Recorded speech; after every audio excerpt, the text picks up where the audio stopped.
بسم الله الرحمن الرحيم الحمد لله رب العالمين والصلاة والسلام على سيدنا ومولانا محمد وعلى آل سيدنا ومولانا محمد وبارك وسلم. اللهم اجعل صلواتك وبركاتك على محمد وآل محمد كما جعلتها على إبراهيم وآل إبراهيم إنك حميد مجيد، وبارك على محمد وآل محمد كما باركت على إبراهيم وآل إبراهيم إنك حميد مجيد.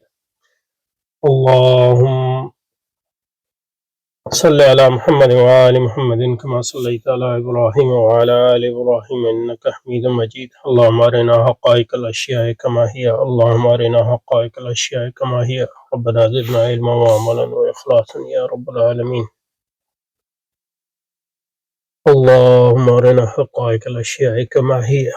اللهم انصر أولياءك في غزة وفي الضفة وفي لبنان وفي اليمن وفي العراق وفي إيران وفي مشارق الأرض ومغاربها، وانصرهم على عدوك وعدوهم إنك على كل شيء قدير.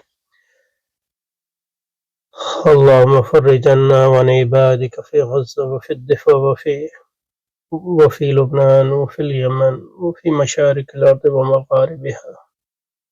اللهم نفس كربنا وكربهم وثبت أقدامنا وأقدامهم والطف بنا وبهم يا أرحم الراحمين يا رب العالمين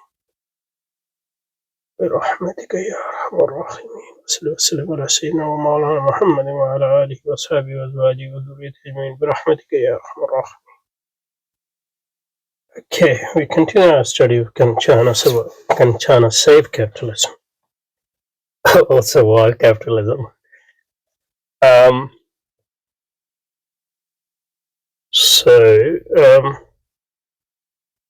I think we had stopped here, and today we are going to start from here, but let's read from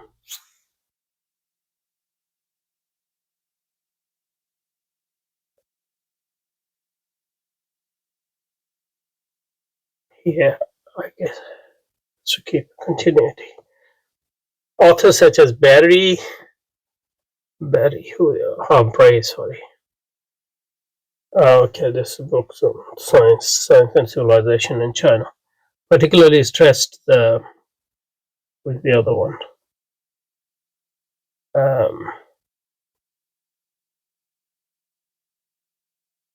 China's period was correct in the later years of the China and the period of nationalist rule. Authors such as Bray particularly stressed the adverse impact of the decline of local trade, which accompanied state structure fragmentation in China. Self-governing local communities have usually not flourished in China. Self-governing local communities have usually not flourished in China.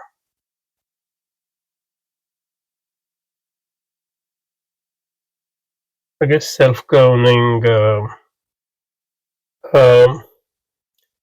references to the book Chinese Capitalism 1522 to 1840.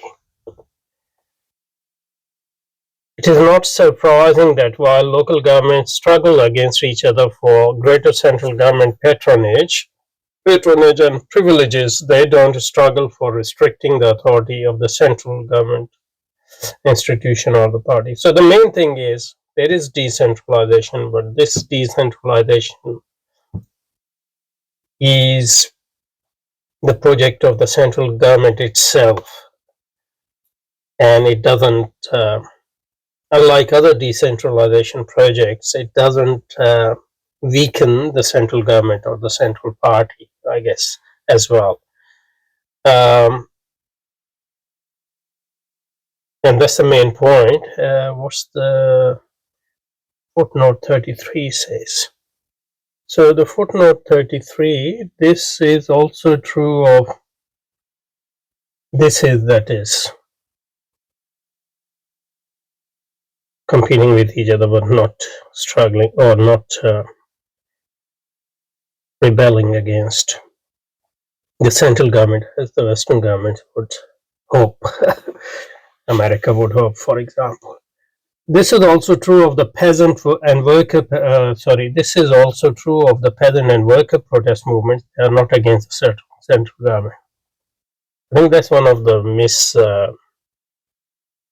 misunderstanding West Americans and its allies have about different protest movements within China. There are protest movements against injustice, but not against against corruption, and not against the authority of the government as such. This is also true of the peasant and worker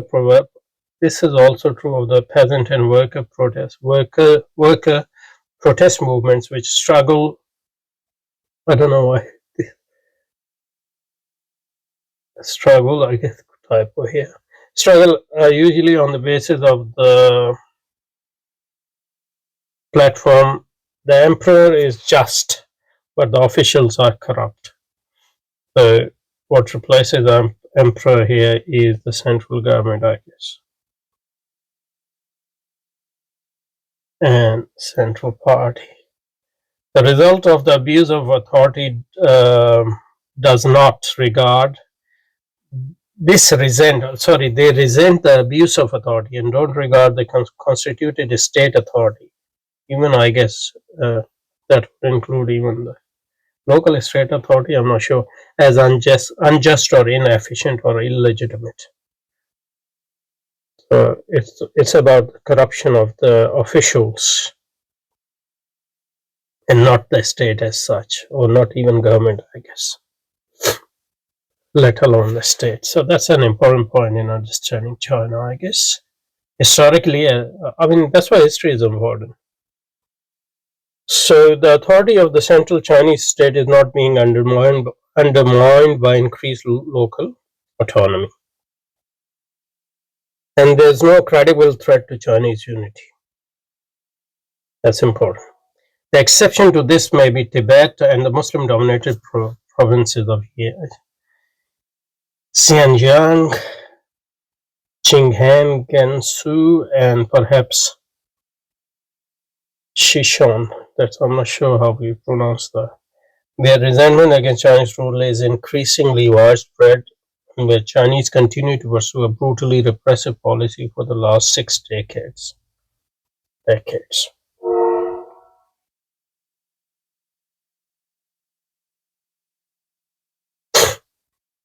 Obviously, repression takes different forms. In these provinces, local population is being turned into a minority and is systematically denied access to material resources and employment opportunities. A standard colonial tactic.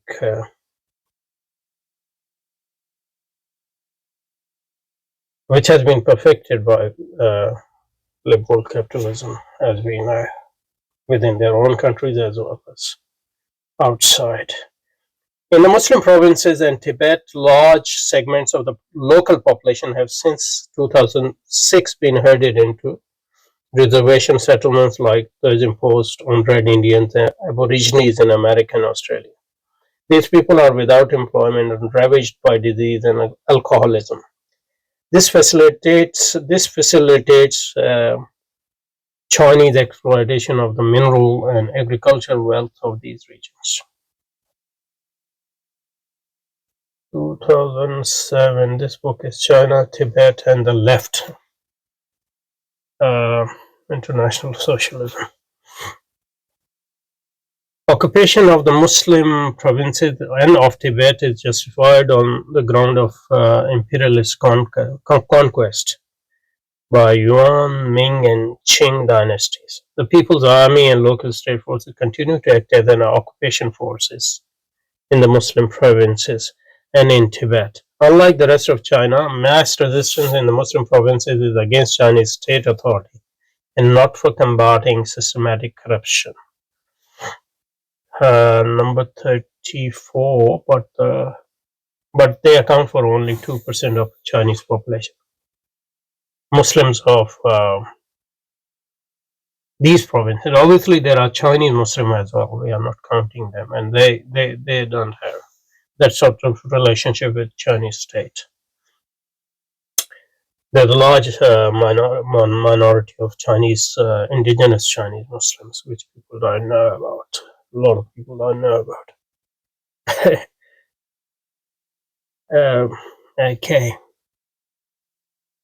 Together, the Muslim majority in Tibetan majority provinces constitute one third of China's mass land. Oh, so geographically they are huge, but they account for only for 2% of the population. Maintaining control of these areas is an important Chinese imperialist policy objective. And objectively increasingly difficult to achieve due to growing popular resistance despite the absence of any significant external support for Muslim resistance. But beyond this, China has no expansionist ambitions. And that's another reason why it doesn't need living space and it doesn't have expansionist ambitions. I guess in order to become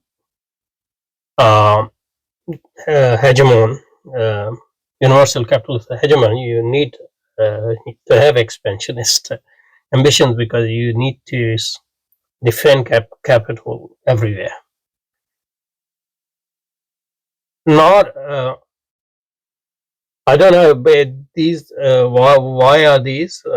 Obviously, they can change, but are they historical or cultural or combination or tactical? That's debatable, and people don't agree on those. Nor is likely to have an hegemonic ambition as a large disparity in terms of military strength with the United States remains huge. This is another thing which we need to. I have no answer to that. What is the equation today? But I'm sure that gap is still there. It's not as large as it was 15 years ago when this article was written. Therefore, China is not a contender for the role of global hegemon as Germany was in the first decade of the 20th century. It's quite happy to play second fiddle to America. It has invested hundreds of billions of dollars in American government treasury bills. It actively supports American wars of terror in Afghanistan and Iraq and endorses American strategy in Middle East and Pakistan. Now, after Ukraine war, has this changed? Probably it has changed, but to what extent, I don't know. As a member of WTO and other intergovernmental organizations, it continues to adopt and adapt Americana's economic standards and procedures. That is what globalization is. China is not ready to shoulder the white man's burden, nor is the white man willing to transfer the burden to yellow shoulders. I mean, the last part is obvious, but after 15 years, is this still true? That has to be investigated. In any case, I mean, as one of the things which we need to do is to keep abreast of China and its history and its development, because this is going to be one of the major future regions and countries of the world. An international academic who specializes in international relations was saying that if he was young today, what he would have done was that learn Chinese and read Chinese history and everything about China as much as he could have. So that's those of us who are interested in China, depending on our resources and time, we should spend some time on understanding China, because it's important in our overall struggle against capitalism. Okay, so this was quite interesting. Subhanakallahumma bihamdika. We'll look at some of the books and articles if we can read some of or portions of those in the future. I'll try to look for some recent literature as well. Subhanakallahumma bihamdik nashhadu an la ilaha illa anta nastaghfiruka wa natubu ilayk wa sallallahu ala sayyidina wa mawlana Muhammadin wa ala alihi wa ashabihi wa azwajihi wa dhurriyyatihi ajma'in bi rahmatika ya arhamar rahimin. Amin. اللهم صل على محمد وعلى آل محمد كما صليت على إبراهيم وعلى آل إبراهيم في العالمين إنك حميد مجيد. اللهم صل على محمد وعلى آل محمد كما صليت على إبراهيم وبارك على محمد وعلى آل محمد كما باركت على إبراهيم وسلم على محمد وعلى آل محمد كما سلمت على إبراهيم وتحنن على محمد وعلى آل محمد كما تحننت على إبراهيم وآل إبراهيم إنك حميد مجيد برحمتك يا أرحم الراحمين. آمين آمين آمين.